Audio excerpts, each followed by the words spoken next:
사단의 지식과 전략에 대한 이해라는 말씀의 제목을 가지고 함께 여러 가지 신앙의 고민들을 함께 나눠보도록 하겠습니다. 제목이 좀 어렵지요. 사단의 지식과 전략에 대한 이해. 우리가 하나님께서는 창조주시고 하나님의 지혜와 지식은 엄청나다라는 사실을 우리는 알고 있습니다. 그런데 사단에 대해서도 어느 정도 능력이 있다라는 사실을 알고 있어요. 사단은 이 세상의 왕이죠. 예수님께서 이 땅에 오셔서 십자가에서 인류의 모든 죄를 위하여 대속해 주시고 그때 사단의 머리를 밟으셨습니다. 그러나 그 사단을 무적행 속에 집어넣는 하나님의 의의 심판은 아직 집행되지 못하고 있습니다.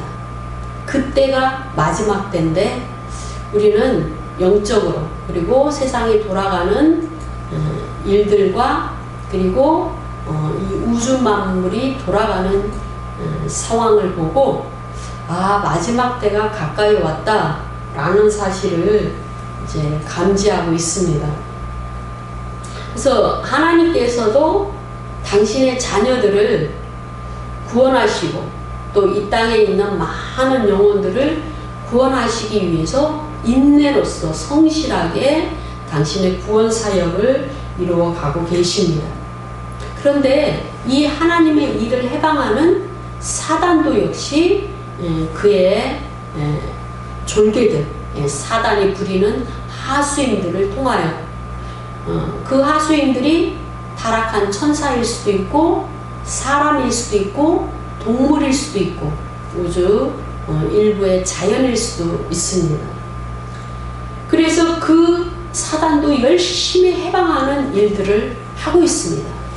파괴를 저지르고 전염병을 주고 전쟁을 일으키고 서로 분쟁하고 대적하게 하고 우리가 인류가 참 행복하고 아름답게 살 수 있는 환경을 파괴하고 여러 가지 부패와 불합리한 일들을 만들어가는 이런 모든 것이 사단으로부터 이루어집니다. 그래서 우리는 신앙이 없는 사람들은 이렇게 얘기합니다. 하나님이 계신데 왜 이런 일이 있을까? 하나님이 그렇게 하신 것이 아니고 하나님은 우주 만물을 만드실 때 지구를 중심으로 당신이 만든 모든 창조물이 아름답게 또 행복하게 잘 살 수 있도록 그렇게 법칙과 이론에 의해서 섭리하셨습니다. 그런데 그렇지 못하도록 끊임없이 변형시키고 파괴하고 부패하게 하고 혼돈 속에 있고 공허 속에 있게 하는 것이 누구냐면 사단입니다. 그래서 우리는 그것이 하나님이 어떻게 계시면 그렇게 할 수 있을까? 그런 현상이 나타날까? 지금의 상태가 지속될까? 이렇게 생각하면 안 되는 것입니다. 그래서 우리는 지금 일어나고 있는 일을 통해서 사단이 지금 무엇을 하고 있구나. 민주주의의 기본이 되고 민주주의에 아주 꽂히고 어떤 모델의 모습을 보여주는 것이 미국 정치 아닙니까? 그런데 왜 그러한 혼돈을 사단은 꾀하고 있는가요? 지금까지 힘을 행사하고 집권하고 여러 가지 주도적으로 세계를 움직이고 그렇게 끌고 가려고 했던 그런 세력들의 모든 죄악과 그들의 민낯과 실상들이 이제는 거의 다 파헤쳐지고 드러났습니다. 심판의 때가 가까이 왔습니다. 그 심판의 그 집행을 하려고 하는 하나님의 의를 이루려고 하는 이쪽 반대편에 하나님의 일을 하는 진영이 있습니다. 궁지에 몰리는 겁니다. 그러니까 마지막 수단으로 그들은 어찌하든지 그들이 내세운 그 누군가가 대통령이 돼야 되는 거죠. 그래서 부정을 일삼고 정말 민주주의의 모범이 돼야 될 그 정치가 이상한 혼돈 가운데 있는 것이죠. 그러나 우리는 믿습니다. 하나님께서 그 혼돈을 바로잡아 주시고 그 영향력으로 이 땅에 있었던 그 부정선거나 여러 가지 불합리한 면들도 하나님의 의로서 심판하시고 하나님께서 때가 되매 바로잡아 주실 것으로 그렇게 믿습니다. 오늘 본문은 참 어렵습니다. 욥기서 38장인데요. 특별히 이 37장에서부터 이 마지막 장인 42장까지는 참 어렵습니다. 그런데 그 어려운 이유 중에 큰 문제는 뭐냐면 번역에 있어서 우리가 알 수 없는 표현들이 많이 나온다라는 겁니다. 이 30절에도 보면은 한번 여러분이 본문을 한번 보셔요. 물은 돌같이 굳어지고, 물이 돌같이 굳어지는 것은 뭡니까? 어는 겁니다. 우리는 알고 있죠. 그런데 아주 그 역사상 굉장히 이른 시기에 물이 돌처럼 굳어지는 것을 온도가 내려가서 그렇다, 또는 그 바다에도 굉장히 추위가 강해지면은 바닷물도 일부 이렇게 살짝 어는 이런 현상들이 있었다는 거죠. 그런데 그 고대에 인류는 그것을 설명할 수가 없어요. 근데 이 욥기서는 족장 시대에 기록이 됐습니다. 족장 시대에. 이 족장 시대는 거의 이제 신석기 시대 정도에서부터 시작이 됐죠. 그런데 그때에 또 문자도 없었는데 그것을 그대로 그 지식을 하나님께로부터 들은 지식을 이제 후대에 기록을 한 거죠. 그대로 듣고 또 애우고 기억했다가 성령의 도우심으로 기록을 한 것이죠. 우리는 굉장히 놀랄 수밖에 없어요.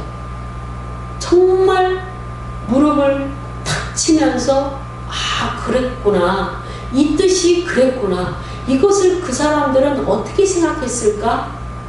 그렇게 생각이 듭니다. 31절에 봅니다.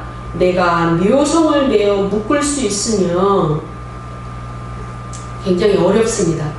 근데 이 묘성이, 그러니까 원어적으로 이 행성, 하늘에 있는, 천체에 있는 행성을 실제로 나타내는 그 표현들을 보면은 플레이아더스라고 합니다. 플레이아더스.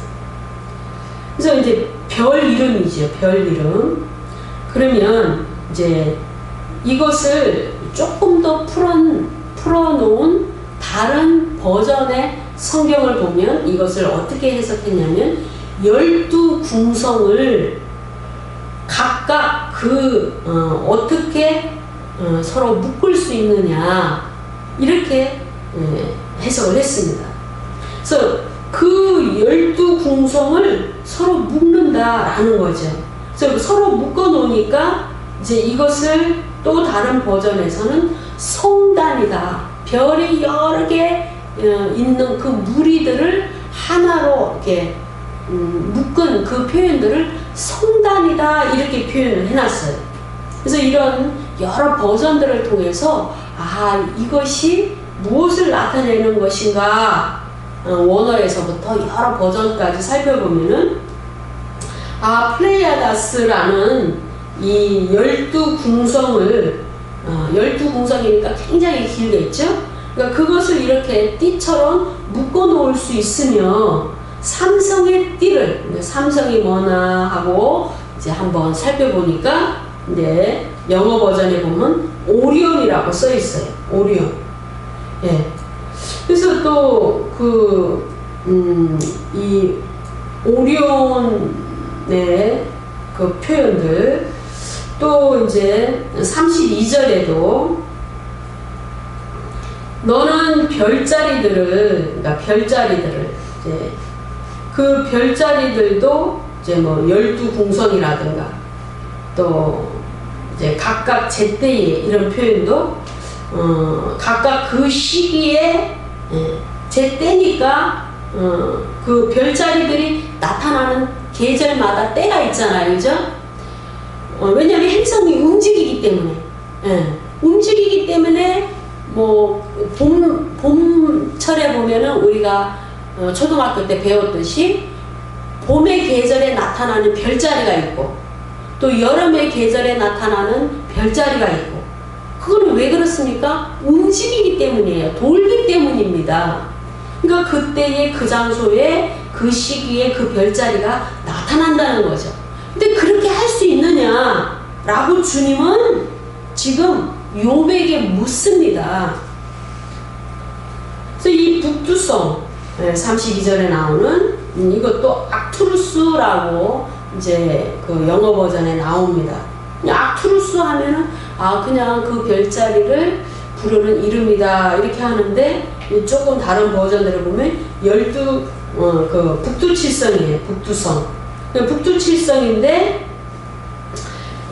그 북두칠성이라고 하지 않고 북두성을 다른 별들에게로 이끌어갈 수 있겠느냐 이렇게 번역을 했어요. 이 이유들을 이렇게 한번 살펴보니까 북두칠성 중에 북두칠성이 국자 모양이잖아요. 그런데 그 국자 모양의 손잡이 부분은 그 행성이 3개예요. 별자리가 3개입니다. 그래서 그 손잡이 부분에 세 별을 그 세 별들에게로 이끌어갈 수 있겠느냐, 이제 이렇게 이제 해석을 해야 맞다라는 거죠. 어찌하든지 간에 우리는 이제 아무튼 여러 버전과 영어 버전이나 또 원어 같은 이런 것을 도움을 받아서 이제 이 내용을 어느 정도 윤곽을 이제 알 수가 있습니다. 근데 문제는 뭐냐면 하나님이 지금 욥에게 물으신다는 거예요. 너 그거 아니? 너는 그것을 할 수 있니? 이렇게 묻는다는 거예요. 이런 대목을 보면은 욥이 그 당시에 어떻게 그런 지식을 알았겠어. 하나님은 참 짓궂기도 하셔라. 하나님은 인간이 그 당시에 과학과 문명도 없는데 어떻게 욥이 그것을 대답할 수 있고 어떻게 그것을 알겠어? 족장시대에 그것을 어찌 알겠어? 하나님은 당연히 모르는 것을 어떻게 물으셨을까? 라고 그렇게 추정을 할 수 있습니다. 그런데 놀랍게도요, 욥은 대단한 사람이었다 라는 사실을 우리는 욥기서 9장을 통해서 알 수가 있습니다. 제가 욥기서 9장을 한번 볼게요. 여러분도 한번 살펴보세요. 욥기서 9장은요, 욥이 빌닷이 공격적으로 네가 뭘 잘못해서 그렇지, 네가 죄를 지었기 때문에 그렇지 않겠어? 하나님이 너에게 이런 고난을 주시지 않았겠어? 이렇게 공격적으로 얘기하는 그 부분에 있어서 욥이 빌닷에게 대답하는 장면이 욥기서 9장입니다. 그 욥기서 9장 8절에서 10절 사이를 제가 한번 읽어드리겠습니다. 제 버전과 여러분 버전이 다를 수 있습니다. 제가 KJV 버전을 통해서 한번 그 원어적인 표현이 많이 나와 있기 때문에 제가 한번 KJV 버전을 살펴보면서 읽어드리겠습니다. 8절입니다. 그는 홀로 하늘들을 펴시며 바다의 파도 위를 밟으시는도다. 제가 아까 뭐라고 말씀드렸죠? 예, 욥기서 9장은 욥이 빌닷에게 대답하는 장면입니다. 1절에 욥이 대답하여 말하기를 이렇게 기록하고 있잖아요. 욥이 대답하는 겁니다. 근데 그 대답하는 이 내용을 보면 욥이 굉장한 그 우주에 관한 지식을 갖고 있는 것을 볼 수가 있어요. 이 8절에 보면 그는 홀로 하나님이십니다. 하나님은 홀로 하늘들을 펴시며 뭐예요? 하늘들을 창조하셨다는 겁니다. 하늘들 복수입니다. 우리는 어릴 때 우리 눈에 보이는 대기권이 전부인 줄 알았어요. 근데 우리는 점차 과학이 발전이 되어서 우리가 눈으로 육안으로 볼 수 있는 그 하늘도 참 다양하다. 예. 권과 층으로 하늘들이 나뉜다라는 사실을 불과 얼마 전에 알았습니다. 우리는 지금 GPS 시대에 살고 있어요. 그쵸? 36,000km 그 위에 GPS를 쏴놓고 우리가 핸드폰을 사용하고 있어요. 인공위성은 360km 위에, 상공 위에, 거기에 위성, 지구를 도는 위성을 쌓아 올려놓고 우주정거장을 가지고 있으면서 많은 혜택을 누리고 있다는 것을 알고 있습니다. 그러니까 이 대기권 위에 우주가 있고 우주 위에 셋째 하늘이 있고 그리고 그 대기권 안에서도 또 그 거리가 여러 층으로 나눠지고 우주도 나눠지고 이렇게 아주 자세한 우주에 관한 지식을 우리는 지금 언제든지 검색하면 찾을 수가 있어요. 그런데 욥의 시대는 족장 시대인데 아무것도 알 수가 없어요. 무슨 첨단 기기가 있는 것도 아니고. 그런데 이 지금 욥이 대답한 내용들을 보면 어마무시합니다. 하나님께서 혼자 그 하늘들 복수해요. 대기권을 넘어서 우주가 있고 우주가 넘어서 물층이 있고 물층을 지나서 셋째 하늘이 있다라는 것을 욥은 알고 있었습니다. 욥은 막 눈이 막 엄청나게 좋아서 우주를 뚫는 그런 시력을 가졌을까요? 아닙니다. 하나님의 계시를 통해서 욥이 알았다는 겁니다. 욥의 영적인 그 능력과 하나님으로부터 부어진 그 우주에 관한 지식은 놀라웠다라는 겁니다. 그래서 욥은 욥기서 9장 8절에서 하나님은 홀로 하늘들을 펴셨다. 다시 말해서 창조하셨다라는 거죠. 바다의 파도 위를 밟으셨다. 뭐예요? 바다 위를 걸으신다는 거죠. 그리고 물층 그 위에 셋째 하늘이 있어서 그 물층이 표면이 얼도록 하셔서 하늘의 셋째 하늘에 그 물층 위를 발로 밟고 보좌 삼아 앉아 계신다라는 것을 영안이 열려서 보고 있었다라는 겁니다. 9절에 보시면 그는 악투루스와 오리온과 플레아데스 성당과 남쪽의 방들을 만드시며 10절입니다. 그는 발견치 못하는 위대한 일들과 정녕 셀 수 없이 많은 이적들을 행하시는도다 라고 기록하고 있습니다. 버전마다 번역이 좀 달리 되어 있어요. 그래서 욥기서가 어렵다는 겁니다. 그러니까 지금 그 당시에 이런 특별한 행성, 특별한 별들에 대해서 이 욥은 엄청난 지식을 갖고 있었다라는 겁니다. 우주에 관한 지식을 갖고 있었다라는 겁니다. 그러면 이 우주에 관한 지식을 욥이 가장 먼저 알았나요? 아닙니다. 우리는 욥기서 38장을 보면은요, 1절에서부터 7절 사이의 본문에 보면은 하나님께서 맨 처음에 창조 사역을 하실 때 7절에 새벽별이라고 그 번역이 된 이 천사들이 있는 것을 볼 수 있습니다. 영적인 존재죠.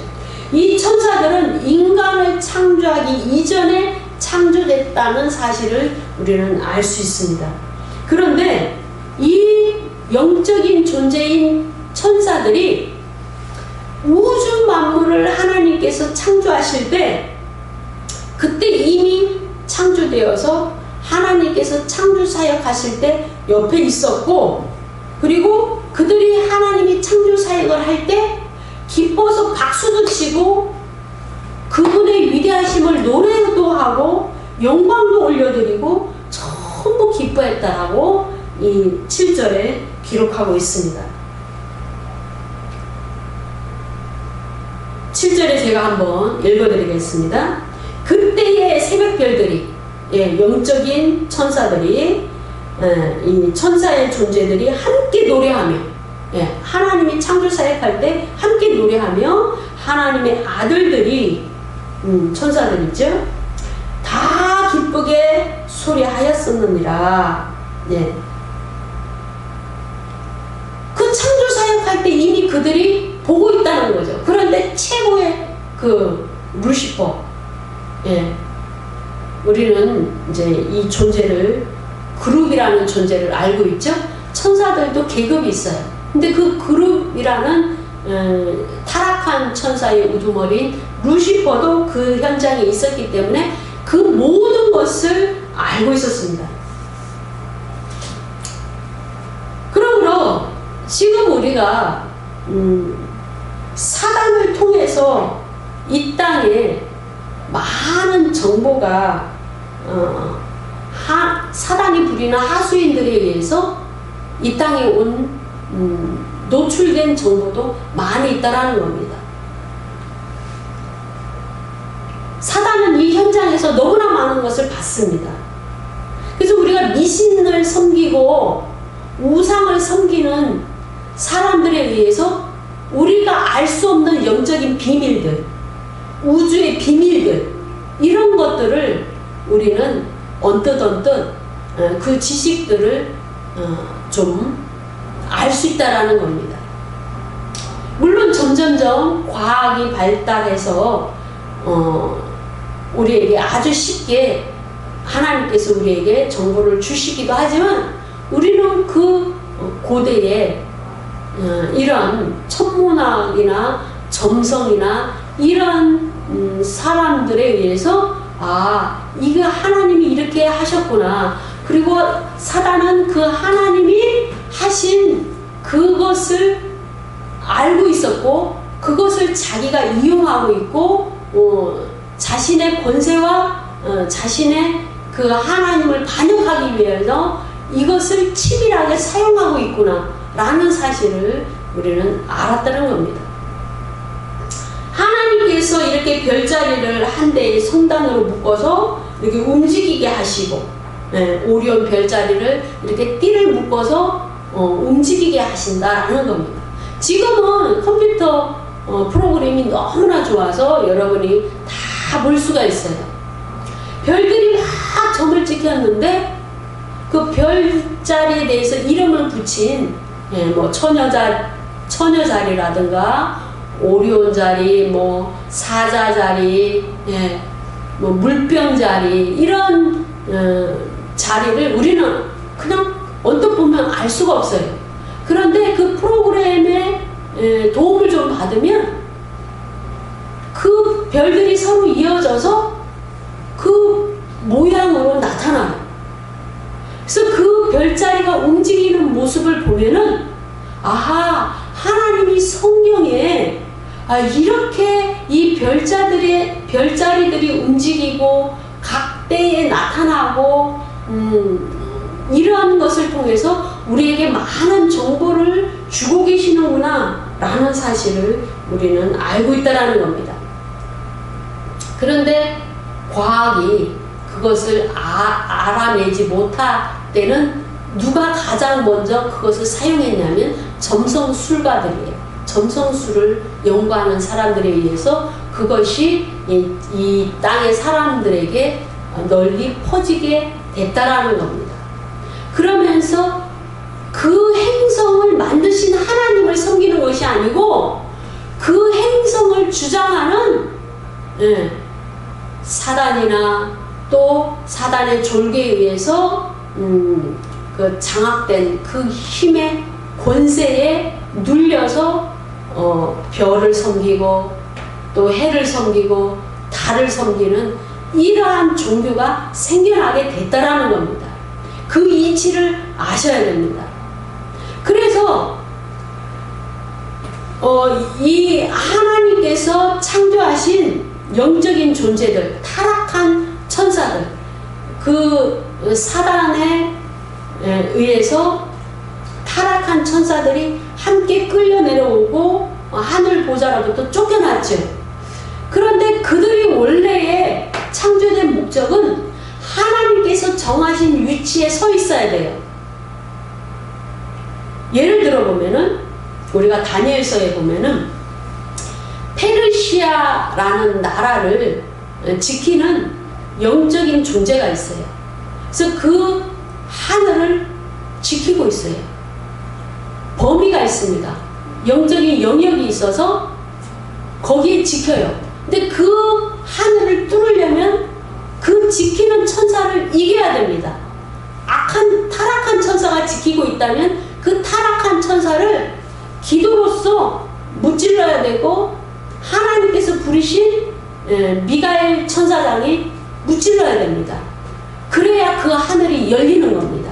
그리고 그 기도가 하늘 보좌에 상달되고 하늘 보좌에서 내려주시는 기도의 응답이 그 어둠의 권세가 그 하늘을 장악하고 있을 때 이겨서 우리 기도를 통해서 이겨서 무찔러야 그 하늘 문이 열려서 그 응답이 우리에게로 내려오는 겁니다.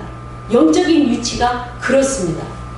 그렇다면 대한민국 하늘을 장악하고 있는 악한 존재들도 있다라는 겁니다.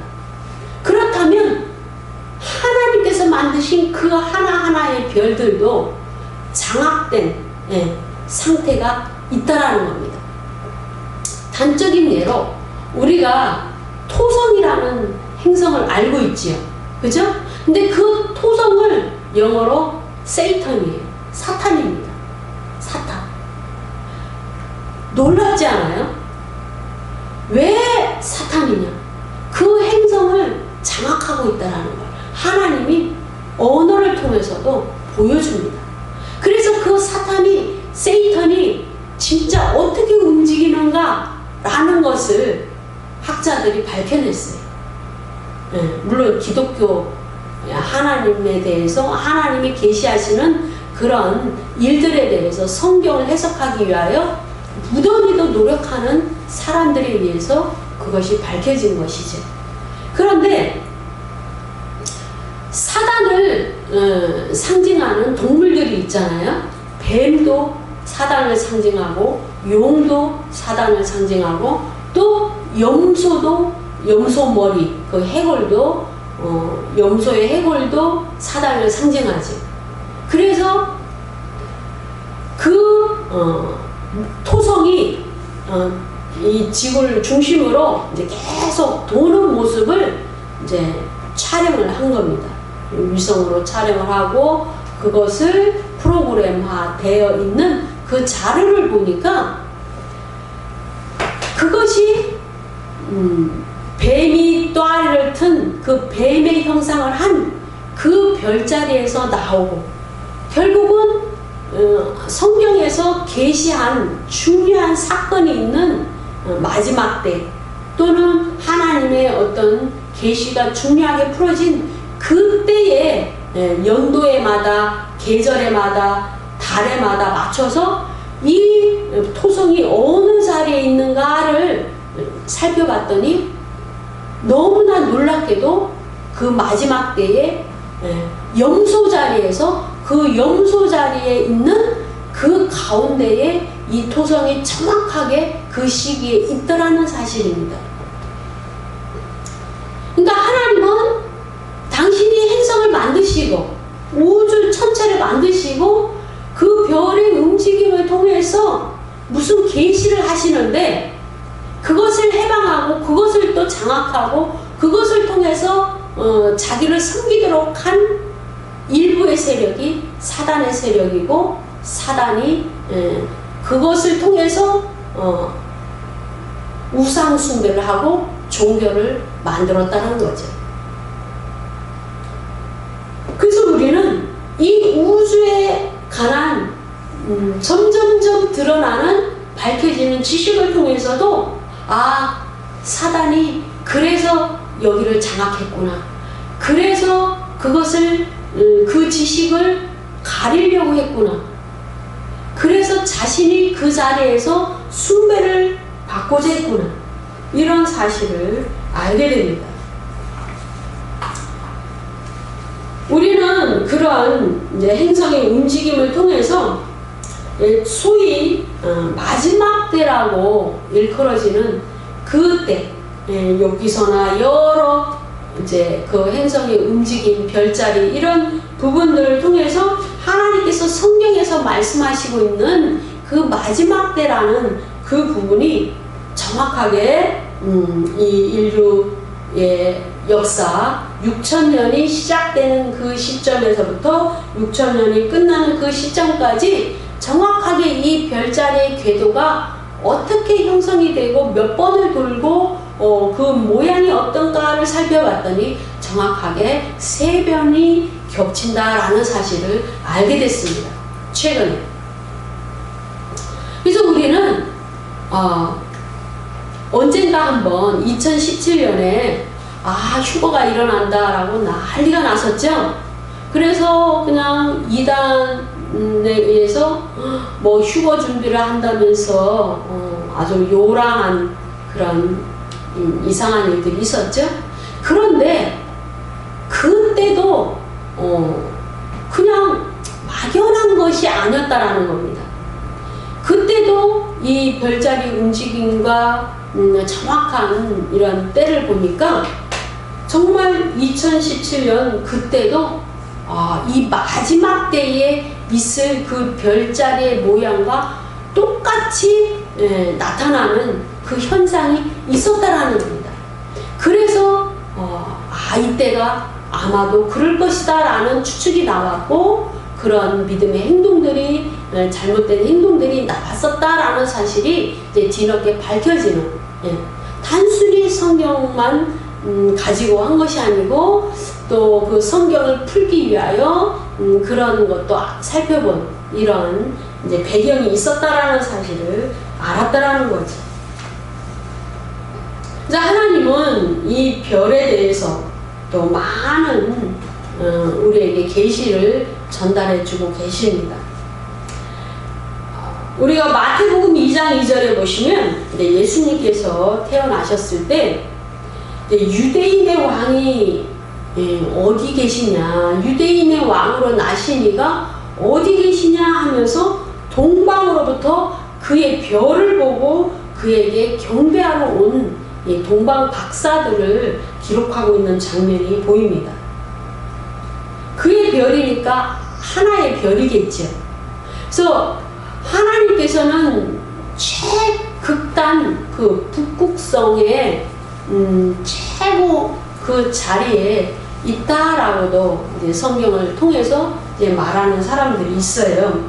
정확하게 알 수가 없지요. 아무튼 북쪽 하늘에 계시다라고 얘기했고 그 북쪽에 그 중앙에 앉아 계시다라고 얘기했기 때문에 여러 해석들이 나오고 있는데요. 그래서 아무튼 그 타락한 천사들이 하나님께서 그 수많은 천사들을 만드시고 그들에게 임무를 주셨습니다. 어떤 그 그룹이라는 영적인 존재는 하나님 측근에서 하나님을 보필하게끔 되어 있죠.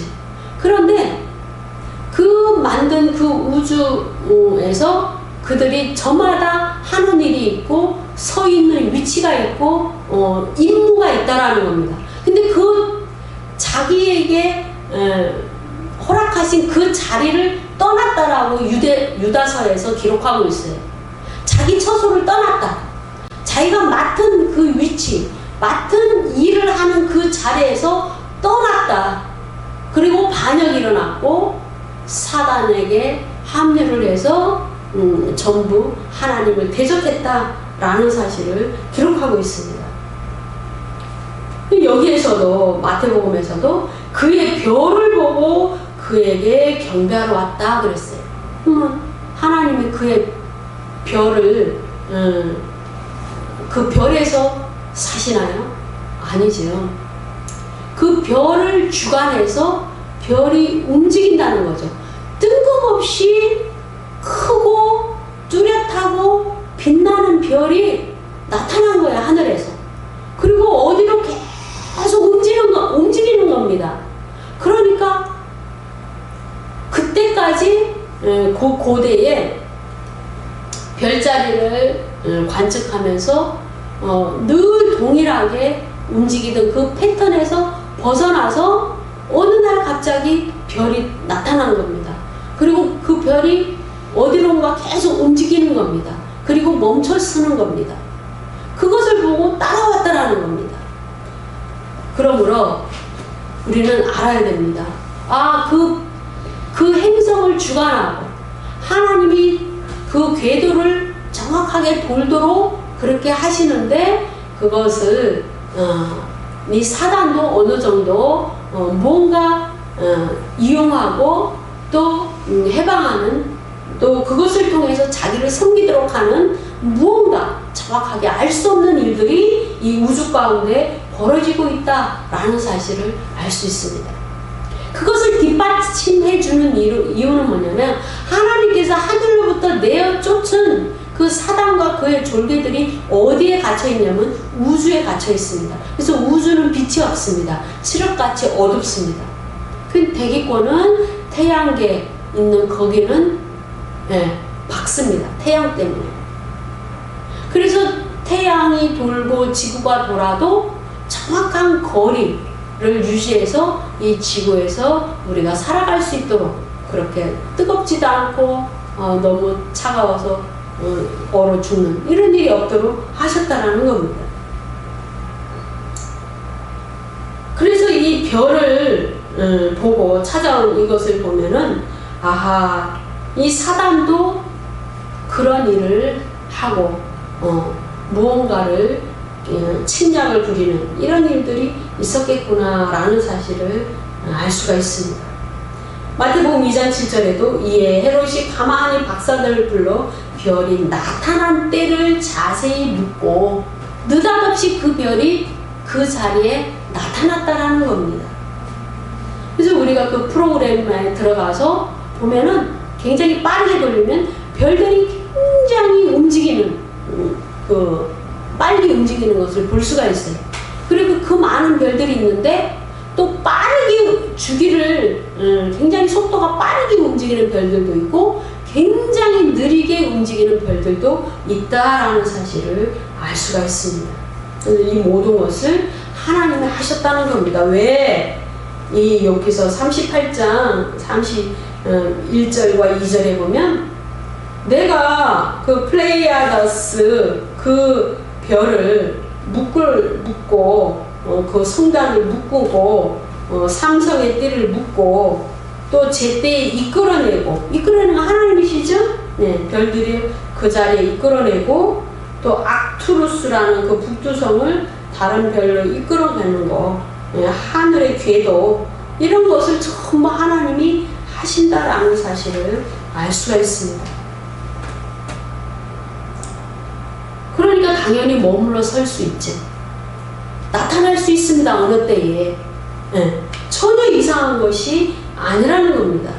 그럼 하나님이 육신을 예비하셔서 이 땅에 오실 때도 그 별의 징조를 하늘에 나타나는 모든 것은 이적이고 징조죠. 사인이죠. 사인. 그런데 초릴 때 그 별을 사용하셨으면 재릴 때도 또 사용하실 확률이 높잖아요. 그죠? 그래서 그런 본문들을 살펴보면 계시록 12장 1절에도 하늘에 큰 이적이 보이니 해를 옷 입은 한 여자가 있는데 그 발 아래에는 달이 있고 그 그 머리에는 12별의 관을 썼더라 그랬어요. 우리가 예언서에 보면은 그 예언의 내용이 이제 두 가지로 역사적인 적용과 또 미래적인 적용 이렇게 두 가지의 복선이 있는 것을 우리가 알고 있습니다. 그런데 이 본문에서도 진짜 그 한 여자는 이스라엘이지요. 이 여자가 이스라엘이라는 본문은 여러 곳에 숨겨져 있습니다. 하나님 힌트를 계속 남겨놓으신 거죠. 그런데 해를 못 입은 여자, 여자를 표현하는데 그 이스라엘을 표현하는데 왜 그러면 여자라고 했고 그리고 해를 못 입었다고 그렇게 표현하고 있을까라는 거예요. 하나님은 자꾸 구약에서 이스라엘을 내 아내라고 말씀하십니다. 아내는 여자죠. 하나님은 남성으로 표현이 돼요. 그런데 이스라엘의 한 여자예요. 그런데 해를 입었어. 근데 이스라엘은 해를 입을 수가 없죠. 그리고 여자가 일반 여자도 해를 입을 수가 없어요. 그래서 이것을 계속적으로 연구하는 학자들이 이거는 하늘에 큰 이적이 보이니 그랬으니까 하늘에 무슨 징조를 찾아야 된다. 하늘에 있는 무슨 징조를 찾아야 된다. 이렇게 접근이 된 겁니다. 그럼 하늘에 있는 징조는 뭡니까? 별자리에 대한 징조죠. 그래서 천문학을 아주 그 별들이 어떻게 움직이는 건가 라고 접근하게 됐습니다. 몇십 년 사이에. 그랬더니 그 처녀자리 여자의 형상을 한 그 처녀자리가 어느 계절이 되니까 그 위에 해를 나타내는 행성이 여자의 머리 위에 딱 나타나는 시기가 있다라는 겁니다. 몇 년, 몇 월에쯤에 나타났다라는 겁니다. 이제 그리고 또 보니까 그 처녀자리 발 아래에 보니까 달이 딱 위치한다는 겁니다. 달도 움직이고 지구도 움직이고 행성도 다 움직이고 있죠. 근데 그 복잡한 그 궤도를 도는데 딱 그렇게 그림이 세팅이 되는 시기가 있다라는 겁니다. 그 시뮬레이션으로. 그래서 그리고 그 머리에는 12별의 관을 썼더라 그랬어요. 아까 12궁성이 나왔었죠? 그것처럼 12 왕관 자리가 있어요. 왕관 자리가 그것을 보니까 12 행성이 딱 그 머리 위에 나타나는 시기에 보니까 왕관 모양을 하고 세워보니까 12별이 있더라. 근데 원래는 그 위쪽에 별이 9개 별밖에 없었는데 그 시기에 다른 데서 새 별들이 그 자리에 딱 와서 딱 위치하는 것을 연결해 보니까 왕관 모습을 하고 있더라는 겁니다. 아까 본문에 보시면 북두성을 다른 별들에게로 이끌어갈 수 있겠느냐 이렇게 써 있죠. 그런데 그 북두성에서 다른 버전을 보니까 손잡이 부분에 있는 놓여있는 그 세 별을 다른 데로 이끌어 간다는 거예요. 다른 데로. 그 세 별이 움직인다는 겁니다. 그래서 결국은 움직여서 다른 데 가서 다른 별들과 합치니까 뭡니까? 다른 모양이 딱 그려진다라는 겁니다. 요즘 컴퓨터 기술이 너무 좋죠? 그렇게 해서 보니까 이런 모습이 나타나더라는 겁니다. 그러니까 문자적으로는 이스라엘에게 나타나는 환란 시대에 이스라엘이 이러한 모습이다. 이러한 환란을 당하고 있다. 그런데 언제쯤이냐? 라고 했는데 하늘에 이런 이적이 나타난다고 해서 하늘에 나타나는 거니까 이건 별자리를 통해서 하나님이 뭐를 계시하지 않을까? 그때를 계시하지 않을까? 라고 한 겁니다. 그래서 학자들이 또 살펴보니까 지금 그 7년 환란 중에서 전 3년 반이 있고 후 3년 반이 있잖아요. 근데 그 그 움직이는 주기를 보니까 그 7년 중에서 요렇게 움직이는 때를 가만히 보니까 3년 반 동안에 그런 형상들이 있고 이렇게 움직임이 있더라 라는 사실까지 발견했습니다. 그러니까 이 주기를 통해서도 아하, 이때가 연대가 어느 쯤일 것이다 라는 겁니다. 그러나 그때가 마지막 때다 라고 말할 수는 없어요. 왜?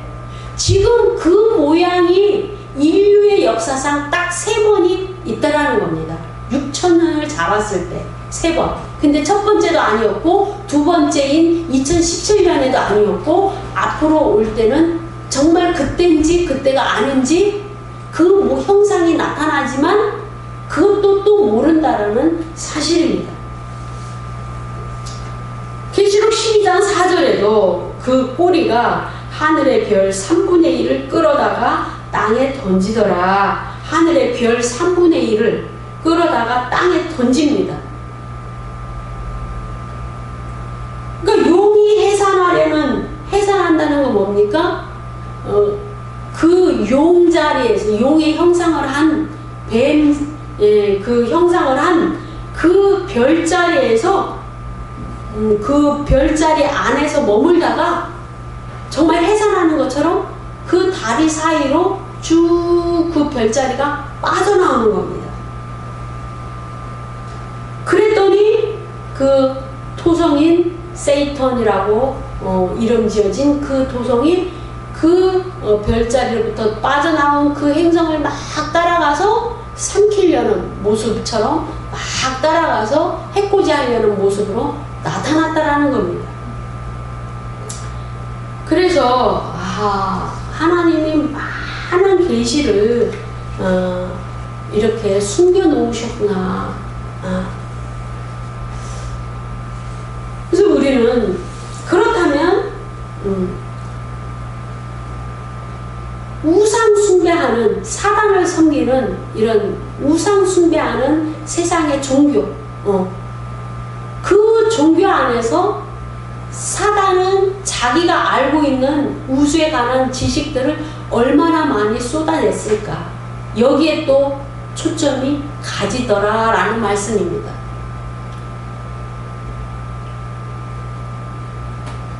그래서 우리는 어떤 믿음이 좋은 분들은 이래요. 자신은 성경의 말씀만 믿는다. 세상 모든 지식은 믿지 않는다. 이렇게 말합니다. 그건 아니죠. 세상의 모든 종교를 또는 세상의 모든 지식을 바울은 배설물처럼 여겼다라고 했지, 그것이 정확한 지식이 아니다 라고는 말하지 않았습니다.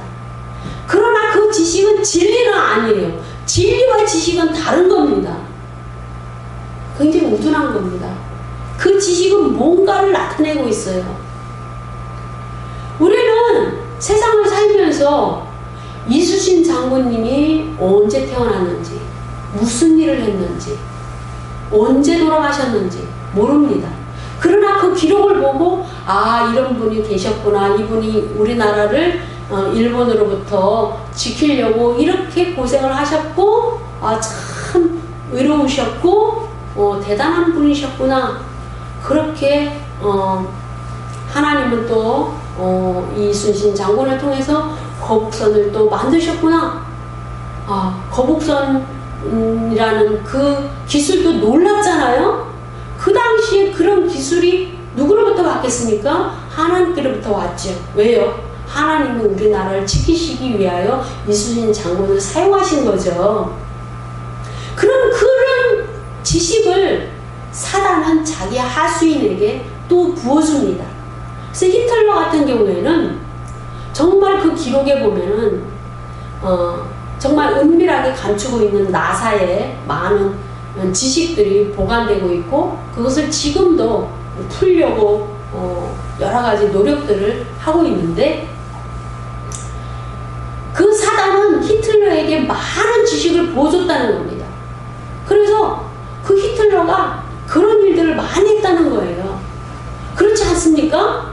하나님께서 성령을 부어주셔서 성령을 통해 우리에게 뭔가를 깨닫게 하시고 비밀을 알게 하셨으면 사단도 자신의 그 부하에게 자신이 세운 세상의 적그리스도를 통하여 많은 일들을 부어주고 알게 하고 깨달아 하고 깨닫게 하는 이런 일들이 있다라는 겁니다.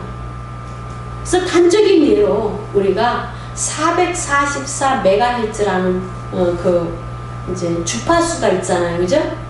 근데 그 주파수는 그 자료에 보면은 굉장히 그 주파수를 놓고 같이 합주를 하고 연주를 하고 또 뭔가를 배우고 서로 교제할 때 굉장히 좋은 기분이 들고 화합이 잘 되고 연주도 잘 되고 또 음악 소리도 굉장히 아름답게 전달이 된대요.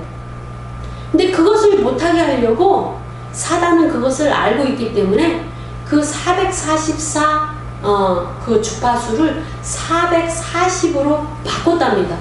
그래서 440을 실험해 봤더니 기분이 나쁘고 우울하고 찢어지고 막 혼돈이 오고 불안정해지고 우울해지고 파괴력이 있다라는 겁니다. 그러니까 우리가 어떤 음악을 들으면 마음이 평안해지고 어떤 음악을 들으면 뭡니까? 머리가 아프고 굉장히 불안하죠. 이런 것을 이제 사단은 이 지상에 음악이라는 문화를 통해서 우상 종교를 통해서 계속적으로 내보내고 있다라는 사실입니다. 그래서 우리는 여러 지식들을 계속해서 하나님께서 우리에게 마지막 때가 가까울수록 이렇게 컴퓨터를 통하여 여러 가지 과학을 통하여 계속 부어주시는 이유를 깨달아야 됩니다. 그것이 전부인 것처럼 여기는 것이 아니고 하나님께서 그것을 통해서 하나님의 때를 분별하고 이 사단의 괴락을 알도록 하시는 그런 전략에 대해서 우리는 바르게 이해할 수 있어야 된다라는 사실입니다. 그것이 우리는 예수만 알고 하나님을 잘 섬기고 또 하나님에 대한 그 성경 지식만 잘 알면 되지. 성경 지식을 이해하기 위해서 욥기서라는 이 방대한 책, 이 안에 있는 이 내용들, 이거를 이해하기 위해서도 우리는 이런 이름을 이게 무슨 별이지? 어떤 별이지? 알아야 되잖아요. 그렇죠?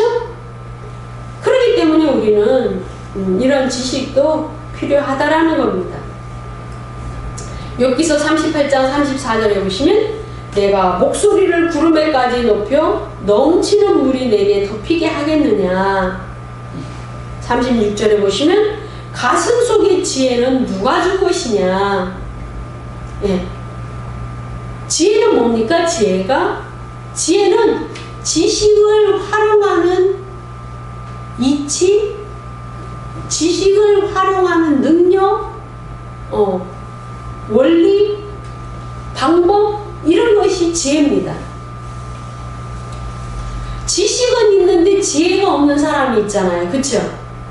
근데 명철이 또 뭐냐면 그 지식과 지혜를 하나님과 잘 연관해서 하나님을 잘 섬기고 하나님과 대화하고 하나님과 소통하고 하나님께로부터 공급받고 그렇게 할 수 있는 능력을 뭐라고 얘기하냐면 명철이라고 얘기해요.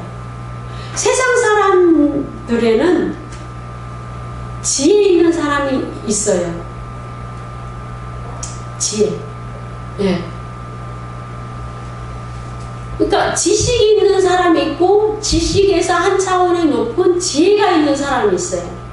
근데 세상 지혜는 많다 할지라도 굉장히 지혜로워. 세상적으로 참 지혜로운데 명철이 없는 사람이 있어요. 하나님은 몰라요. 하나님은 섬기지 않아요. 하나님은 인정하지 않아. 그럼 명철이 없는 자예요. 그래서 우리는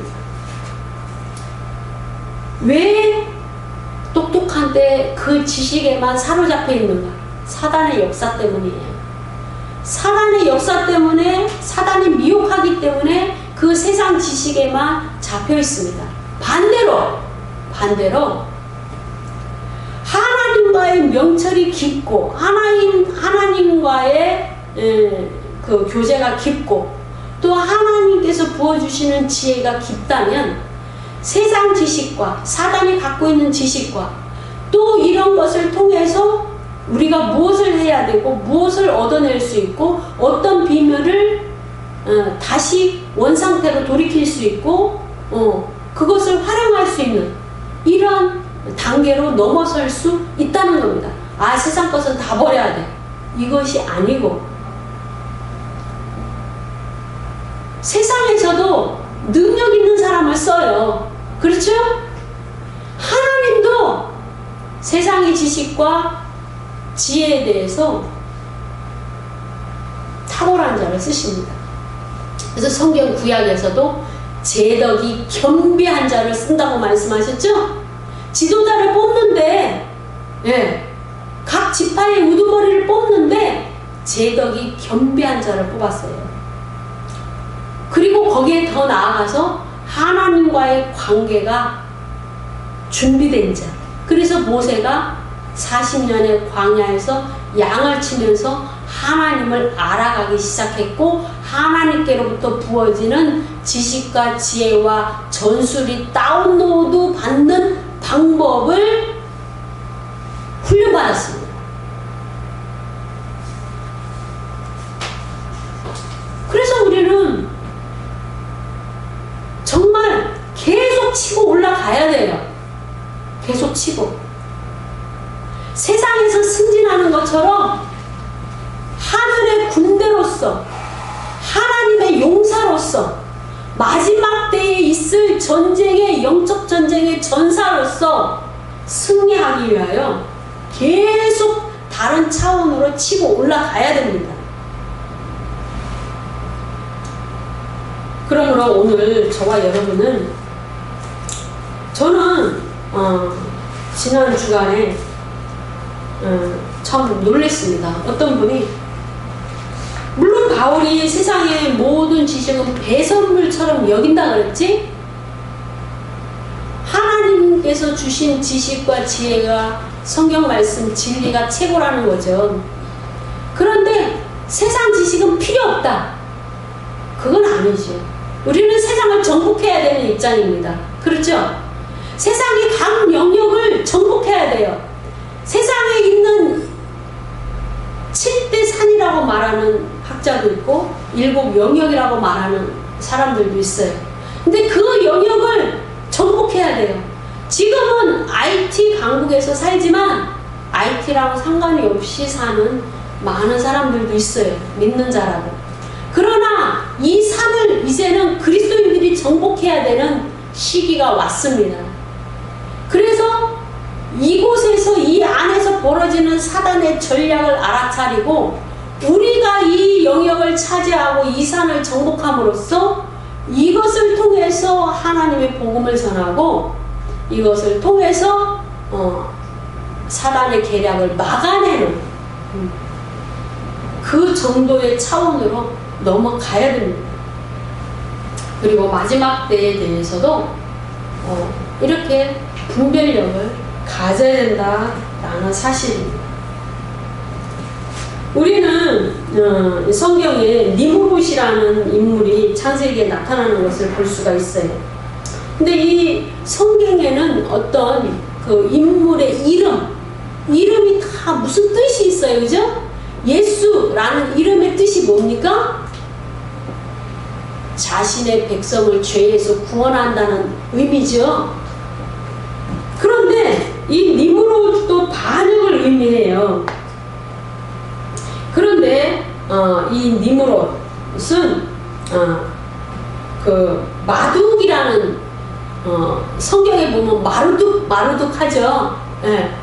그 마루둑 신앙, 그러니까 그 바벨론 신앙이죠. 바벨론에서 믿고 있는 신이죠. 그런데 이 마둑이 어디서 왔냐면 오리온에서 왔습니다. 오리온. 그 오리온 그 별자리에서 마둑이 나왔고 마둑을 번역함으로써 니무롯이 나왔습니다. 또 연계돼서 언어가 변천하는 이런 과정에서 그러니까 뭔 줄기가 있다라는 겁니다. 줄기가. 네. 그런데 또 공교롭게도 숫자를 통해서도 하나님은 많은 계시를 풀어주시죠. 그런데 이 니무롯이라는 인물이요 아담으로부터 13번째 인물입니다. 13번째. 그래서 이 족보에 있어서 13번째라는 겁니다. 그래서 이 놀랍습니다.